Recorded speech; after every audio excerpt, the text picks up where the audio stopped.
monde nous entend bien. Vous pouvez répondre par le petit module de chat. Nickel. Bon, ça a l'air d'être bon. 11h29, eh bien on va commencer avec de l'avance. Une fois n'est pas coutume. Donc, bienvenue à tous pour ce webinaire qui sera dédié à l'outil Let's Sign It. Donc, je m'appelle Fabien Lévesque, je suis directeur marketing du groupe Dynamips et je suis accompagné aujourd'hui de Ronan Gloanec, qui est Cloud Architect chez nous. Bonjour. Alors, au programme de ce webinaire, donc nous allons voir une approche un peu généraliste de Let's Sign It. On va vous expliquer un peu sur le papier en quoi ça consiste. On va surtout passer du temps derrière sur de la démo, bien évidemment. On vous présentera derrière l'offre d'accompagnement de Dynamips et puis on gardera un temps d'échange à la fin pour vous répondre à vos questions. Durant la présentation, n'hésitez pas à nous interrompre en live, notamment via le module de chat. On essaiera d'y garder un œil. Voilà, commençons sans plus attendre. Alors, Let's Sign It, de quoi parle-t-on exactement? Donc, il s'agit d'un outil qui permet, vous l'aurez compris, de gérer vos signatures email d'entreprise, mais de manière automatisée. Et c'est là où, bien sûr, l'outil présente toute sa valeur. C'est une solution qui est disponible sur le cloud en mode SaaS, qui est dédiée à Office 365, donc la messagerie Exchange, et qui est édité par un éditeur français qui propose également une solution que vous pouvez connaître peut-être qui s'appelle Mail in Black, qui est un anti-spam et une solution de sécurité. Voilà, alors qu'est-ce que ça permet de manière très concrète? Le premier point, c'est l'administration de vos signatures email, vous l'aurez compris, à travers deux modules, on va dire. Un premier module, bloc signature, comme vous pouvez voir à l'écran. Donc, le bloc signature, c'est quoi? C'est tout simplement les coordonnées que vous avez choisi de mettre en avant pour vos collaborateurs. Donc là, nous, on a choisi nom, prénom, fonction, téléphone fixe, site internet, réseaux sociaux. Donc, c'est un bloc qui est amené à être relativement fixe et qui est basé sur l'annuaire de l'entreprise. Ronan vous expliquera ça plus en détail derrière.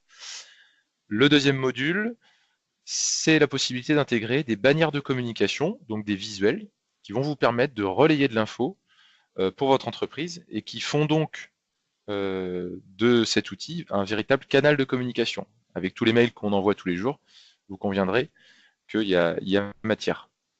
Donc la bannière de communication, on intègre un visuel que vous avez vous-même préalablement créé ou éventuellement que derrière, vous avez fait faire par un freelance ou une agence de communication par exemple. Ces bannières sont cliquables, donc vous pouvez intégrer des liens qui renvoient derrière vers, je ne sais pas, un site web ou un formulaire par exemple. Autre fonctionnalité, donc la gestion des utilisateurs et des rôles, c'est-à-dire que vous pouvez déterminer des groupes d'utilisateurs qui vont utiliser plus ou moins de fonctionnalités. Par exemple, moi le support, je ne souhaite pas qu'ils utilisent la bannière de communication, ou alors je souhaite qu'ils aient leurs photos qui soient présentes, c'est aussi une possibilité dans le bloc signature. Ou alors il y a des utilisateurs qui ont un numéro de mobile que je vais intégrer, d'autres qui ne l'ont pas, donc je le mets pas. Enfin voilà, il y a une gestion qui est assez fine à ce niveau-là.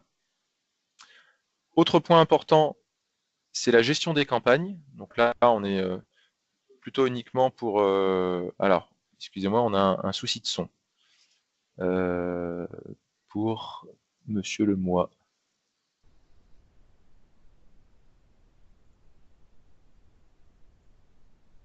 Est-ce que tu peux regarder Ronan du coup?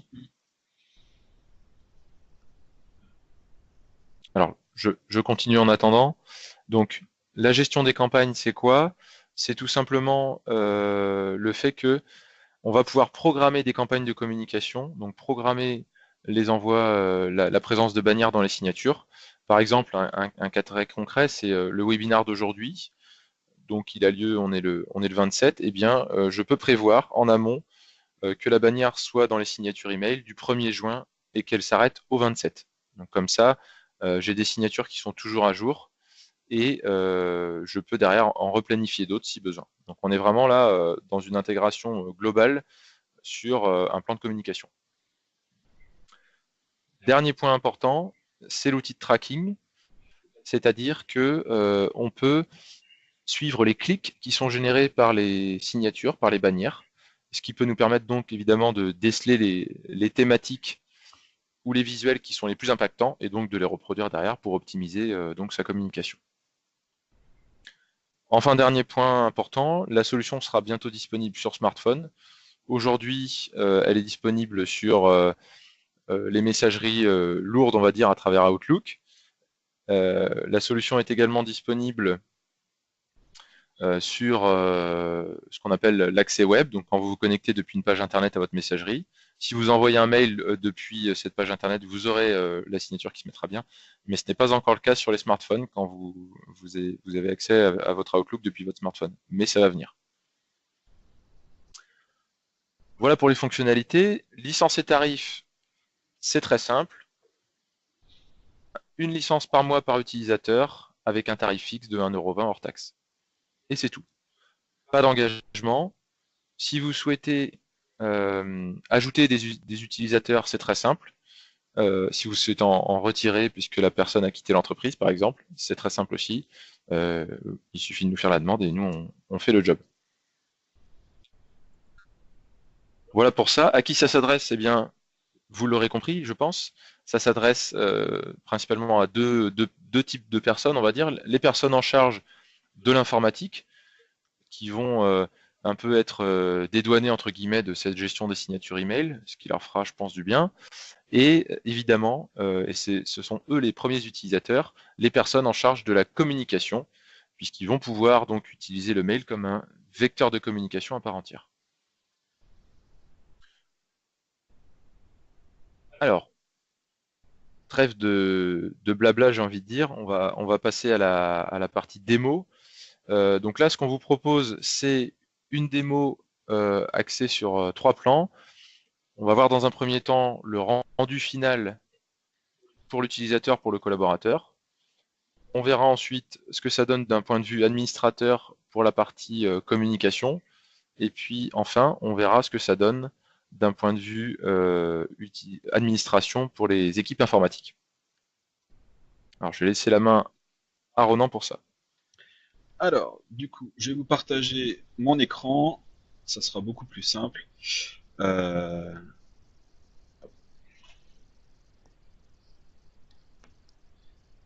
donc voilà. Donc, du coup, bah, rebonjour. Au niveau de l'Excel, comment ça se présente? Donc, quand vous ouvrez votre Outlook et vous écrivez un nouveau message, vous avez, comme tous, une signature. Au niveau de la gestion des signatures, donc, quand vous allez dans signature, en fait, on peut voir qu'une fois que vous avez installé l'agent, je vous montre juste après, vous allez avoir une signature qui s'appelle Let's Sign It Signature avec votre adresse mail. En fait, cette signature, elle est directement auto-générée par Let's Sign It. Et en fait, au niveau de cette gestion, il n'y a rien à faire au niveau de l'utilisateur à part de la choisir au niveau de ses paramètres. Donc là, si je vais dans signature, je prends la partie Let's Sign It Signature. Ici, dans les nouveaux messages, dans la réponse transfert, on choisit cette signature-là par défaut. Et ce qui fait que maintenant, une fois que c'est en place, et ben là, il n'y a plus rien à faire. Au niveau de la gestion, la modification ou l'ajout de fonctionnalités ou de petits liens, en fait, là, après, ça sera le service marketing ou le service IT qui va gérer cette partie-là. Alors, comment ça fonctionne? Du coup, vous avez un agent que vous installez sur le poste local, donc sur chacun des postes des utilisateurs, ou sur un serveur RDS si jamais vous utilisez la partie RDS. Et au niveau de cet agent, donc il faut se connecter avec son compte Office 365. Et une fois que vous êtes connecté avec votre compte Office 365, et ben lui, il s'associe à Let's Sign It et il sait derrière que vous avez une signature et qu'elle vous a été attribuée. Et donc on peut créer une signature par utilisateur ou une signature par groupe d'utilisateurs, suivant s'il y a des groupes d'utilisateurs différents pour l'utilisateur. Donc voilà, donc ça c'est sur la partie fonctionnelle. Comment ça se présente maintenant côté portail? Donc là on est sur un portail cloud qui s'appelle cloud.letsign.com. Au niveau de ce portail, je vais laisser Fabien présenter un peu plus les fonctionnalités et puis moi je reviendrai pour la partie équipe qui est l'association des comptes Office 365 à Let's Sign It directement. Yes, donc là on est connecté au portail administrateur, donc c'est moi, donc je mets ma casquette de de communicants dans l'entreprise. Je me suis connecté depuis une adresse web avec mon compte et mon mot de passe Office 365 classique. J'arrive donc sur une home avec, comme vous pouvez le voir, un tableau de bord sur lequel je vais pouvoir voir mes campagnes actives. J'aurai un récap sur les utilisateurs. Donc là, par exemple, on voit qu'on a 90 licences à disposition et qu'on en a 89 utilisées. Et puis, je vais avoir également la vue sur les clics générés par ma campagne en cours. Donc, c'est ce dont je vous parlais tout à l'heure avec la notion de tracking. C'est là où je peux mesurer vraiment la performance de mes communications. Donc là, j'ai généré 536 clics en à peine 2 semaines de campagne, ce qui est pas mal. Derrière, si je rentre dans le détail, on va retrouver les deux modules dont je vous parlais tout à l'heure. Donc le premier, c'est le module signature. C'est là où je renseigne les coordonnées de mes collaborateurs. Donc on va cliquer sur un pour voir ce que ça donne très concrètement. Hyper simple à utiliser. Donc on double-clique dans l'espace prévu à cet effet. Donc on a une petite visualisation pour voir ce que ça donne. Et derrière, donc je peux choisir très simplement les champs que je souhaite renseigner. Donc deux possibilités. Soit on a des champs génériques prédéfinis, comme là vous pouvez voir nom complet, fonction, téléphone, site web, donc qui se mettront automatiquement à jour pour l'ensemble des collaborateurs basés sur les informations de votre annuaire d'entreprise. Mais je peux aussi ajouter des champs manuellement, si je le souhaite, comme par exemple la petite mention cordialement, que là on a tapé nous-mêmes, ou si je souhaite ajouter une info très spécifique, très personnalisée à un utilisateur ou pour un groupe d'utilisateurs.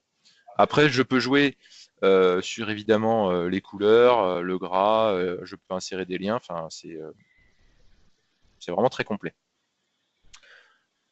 Voilà pour ça. Je peux ensuite insérer des petits widgets en dessous ou à côté, comme par exemple les réseaux sociaux. Donc nous, c'est ce qu'on a mis en place. Donc on a fait le choix de mettre Facebook, Twitter et LinkedIn parce que c'est ceux sur lesquels nous on est actifs.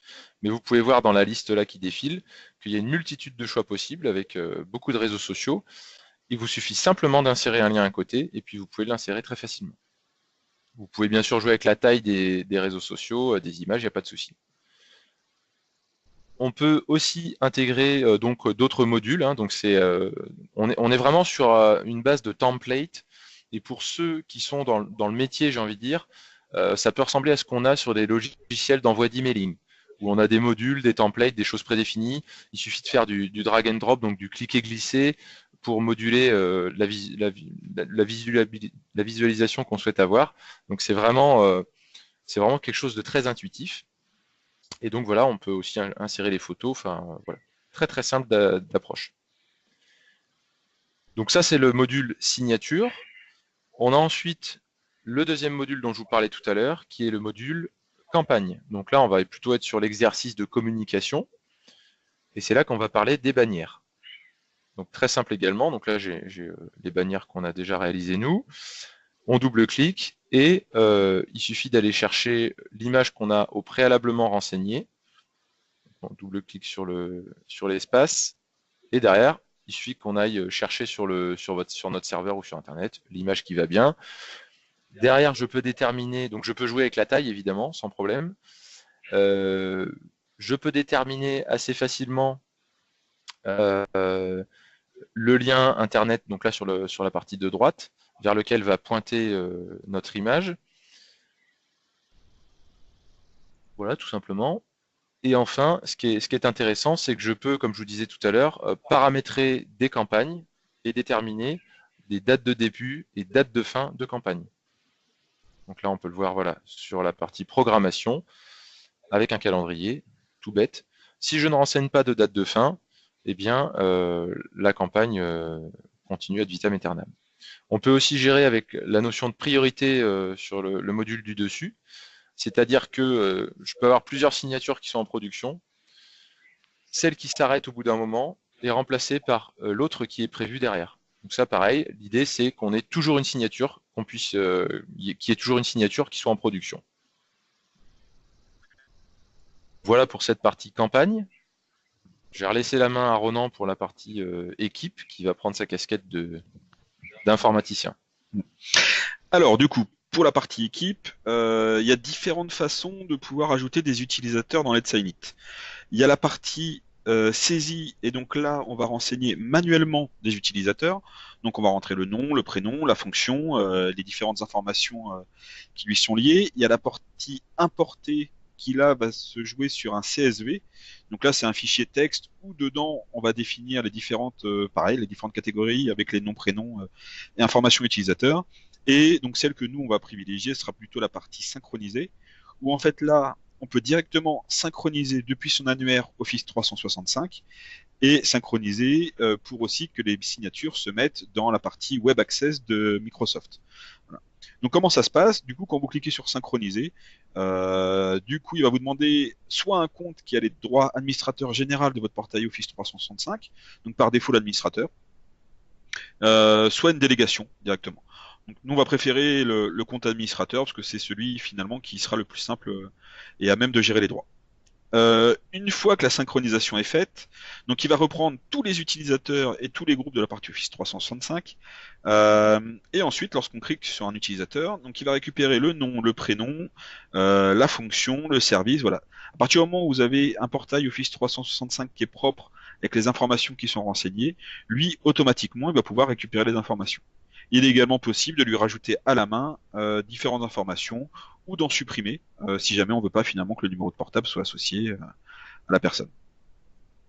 Donc voilà pour l'import des utilisateurs. Au niveau des actions, il est possible de mettre un utilisateur administrateur du portail, mais là on est sur la partie Let's Sign It. Donc du coup, ça veut dire que lorsque un utilisateur est admin du portail Let's Sign It, il est capable de gérer les signatures et les campagnes. Donc en général, c'est plus le service marketing ou IT ou le responsable des signatures à qui on donne ce rôle-là. Et ensuite, si on veut voir, donc il est possible également de faire des filtres euh, suivant qui a modifié sa signature, ses modes de connexion.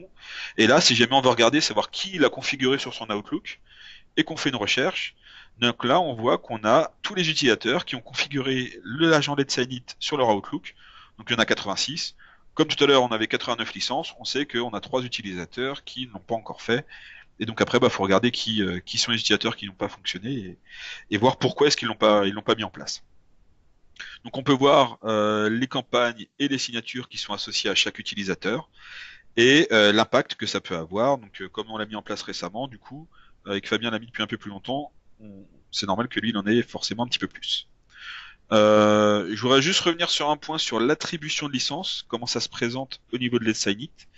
Donc nous, ce qu'on a fait au niveau de notre portail Office 365, donc on a créé des groupes qui s'appellent Let's Sign It, et ce qui fait que quand on fait une recherche dans la partie, voilà, on peut voir que nos groupes Let's Sign It correspondent à nos agences et correspondent à des types de signatures différentes. Et du coup, quand on coche le nom du groupe, directement, tous les membres du groupe ont accès à la même signature. Ce qui fait que dans le portail Office 365, si vous avez créé des groupes Office 365 spécifiques Let's Sign It, vous déplacez un utilisateur dans ce groupe et automatiquement la signature remonte sans que vous ayez besoin de revenir sur le portail Let's Sign It obligatoirement. Donc voilà. Donc voilà pour la partie un peu plus technique sur l'ajout des utilisateurs et l'attribution des licences. Moi du coup dans ce cas-là, je vais repasser la main à Fabien et je vais vous remettre la présentation directement.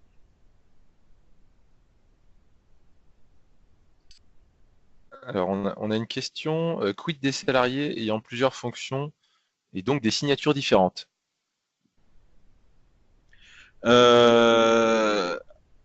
Alors, est-ce que Let's Sign It gère la multisignature? Je pense que oui. Là-dessus, c'est vrai que honnêtement, on l'a pas encore testé, la multi-compétence. Euh, mais il n'y a pas de raison qu'un utilisateur, comme on peut associer plusieurs signatures à un seul utilisateur, avec l'agent, il devrait pouvoir lui pousser directement dans son Outlook. Information à confirmer. On va faire le test et puis du coup on reviendra directement vers vous après ce test-là. Après, à savoir, on peut également mettre plusieurs fonctions pour un utilisateur, mais ce qui fait que dans sa signature, il aura toutes ces fonctions qui seront alignées dans le même bloc. Voilà. Ça peut être éventuellement une solution.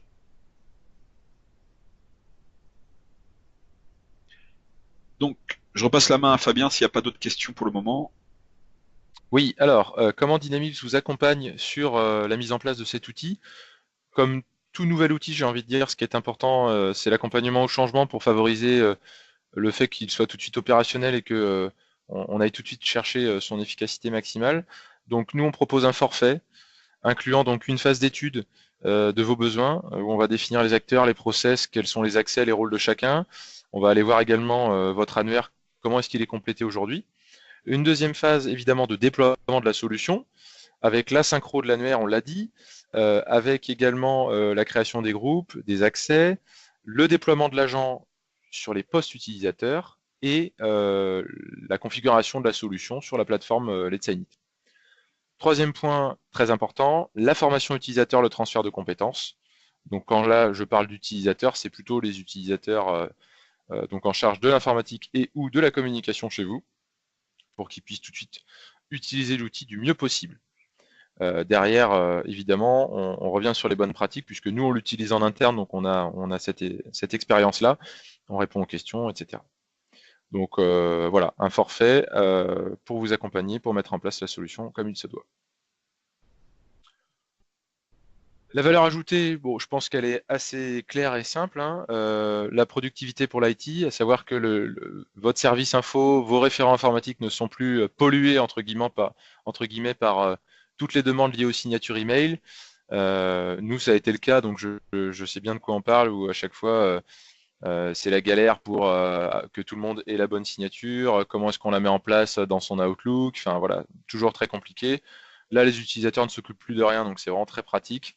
L'IT se concentre lui vraiment sur ce qui est important pour lui. La communication, c'est également un des points de valeur ajoutés, puisque je l'ai déjà dit, le mail devient un véritable vecteur de communication, et on sait qu'avec le volume qu'on envoie par jour, c'est quand même assez puissant. C'est un outil structurant dans votre communication, mais aussi au niveau de l'image de votre entreprise, puisque ça dégage quand même quelque chose de très pro, et structurant dans le sens où on peut être en mode campagne, on peut avoir des retours statistiques, donc ça structure votre communication. Et enfin, et c'est le plus important, c'est la satisfaction des utilisateurs. Les collaborateurs n'ont plus rien à faire. Ils dégagent une image pro avec leur outil d'email. Voilà, globalement, tout le monde s'y retrouve. Et c'est le plus important. Voilà, je pense qu'on a fait le tour de l'outil. On est ouvert maintenant pour répondre à vos questions. N'hésitez pas.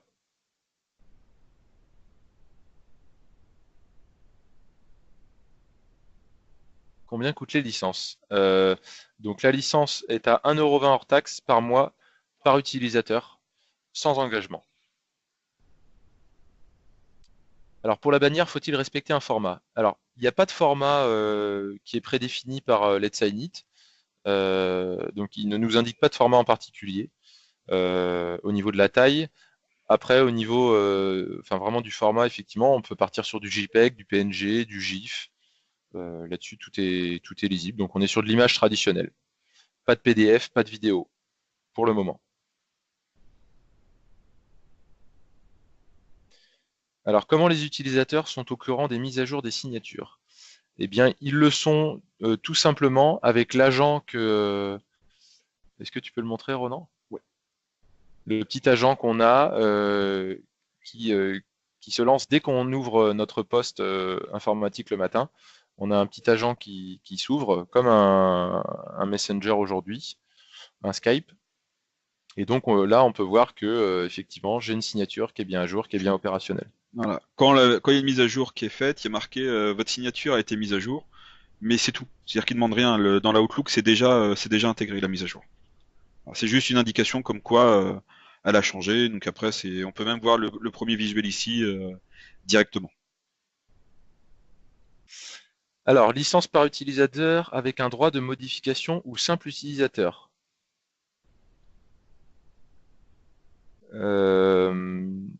Avec un droit de modification ou simple utilisateur. Alors, un utilisateur ne peut pas modifier sa signature. Enfin, il peut ponctuellement modifier sa signature, mais elle va être écrasée derrière par ce qu'a mis l'IT ou la personne qui gère les signatures. C'est-à-dire qu'on peut, si je prends un nouveau message dans l'Outlook, aujourd'hui je peux rajouter un champ, par exemple, donc la signature va partir avec ce champ-là, mais ça va directement être réécrasé derrière par la mise à jour de la signature qui est régulière. À chaque démarrage d'Outlook, elle sera réécrasée. Dès que le service marketing ou IT va faire la mise à jour, ça va être réécrasé. Donc voilà. C'est-à-dire que il y a quand même une liberté, si on veut, pour pouvoir modifier ponctuellement la mise à jour. Mais quoi qu'il arrive, elle sera réécrasée sur la prochaine mise à jour. Est-ce compatible avec du Mac? Il me semble qu'il y a le DMG qui est disponible, donc c'est l'exécutable Mac. Et derrière, comme il y a Outlook sous Mac, ça peut directement être mis à jour et fonctionnel. Oui, c'est vraiment attaché à la messagerie. Ouais.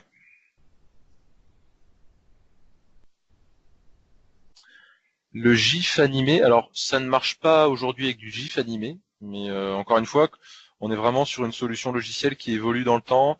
Très récemment, nous, en quelques mois d'utilisation, on a vu qu'il y avait eu des mises à jour qui se mettaient régulièrement en place, donc peut-être que ça viendra, ouais. Mais la vidéo, moi j'avais plutôt posé la vidéo, la question de la vidéo à l'éditeur, parce que aujourd'hui ça peut paraître un peu en avance de phase, mais ils m'ont dit qu'ils travaillaient dessus et que demain ça pouvait vraiment être un vecteur important de mise à jour. Donc je pense que le GIF animé, ça peut aussi être le cas.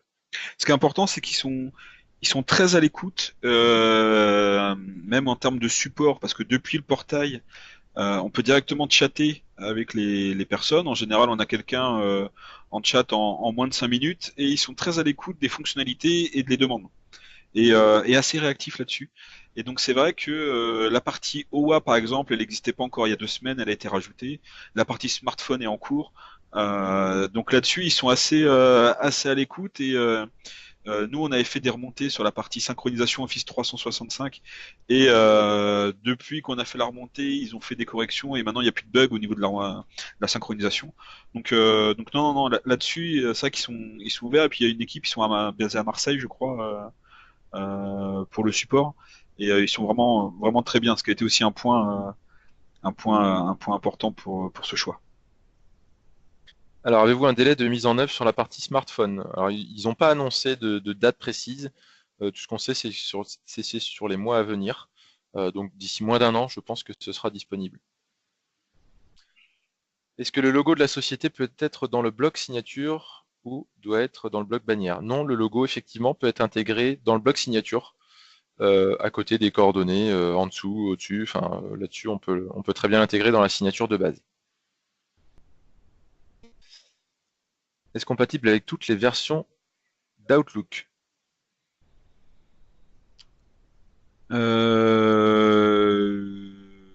Oui, sachant de toute façon que Microsoft abandonne les versions 2007 et 2010, mais le principe de signature reste le même, c'est-à-dire que ça crée un dossier qui s'appelle signature dans le app data des utilisateurs. Euh, et ça, c'est compatible déjà de toute la version Outlook. Et derrière, ça crée ça crée la signature dans l'Outlook lui-même. Par contre, c'est vrai que comme Microsoft abandonne des versions 2007 et 2010, on est en fin de. D'ailleurs, le 2007, je crois qu'il est déjà en fin de support. C'est possible que, en partant sur du 2010 par exemple, que une fois que le support est terminé, Microsoft lui ne garantit plus le fonctionnement de ce type de signature. Donc c'est vrai que dans l'idéal, il vaut mieux partir sur des dernières versions, surtout qu'avec la partie Office 365, si vous êtes en E3 ou en Business Premium, vous avez directement les dernières versions d'Office. Donc du coup, il vaut mieux privilégier celle-là, même si pour l'instant, ça peut fonctionner dans les autres.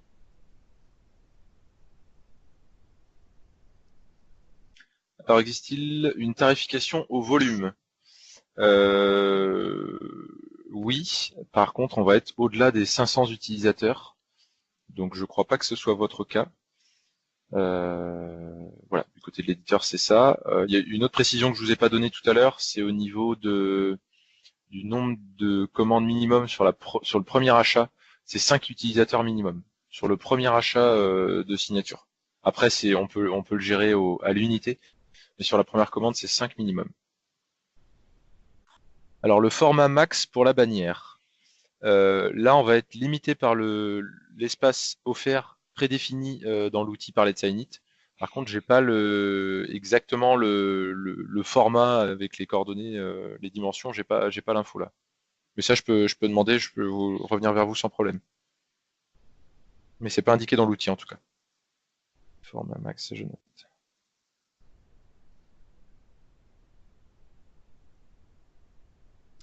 OK.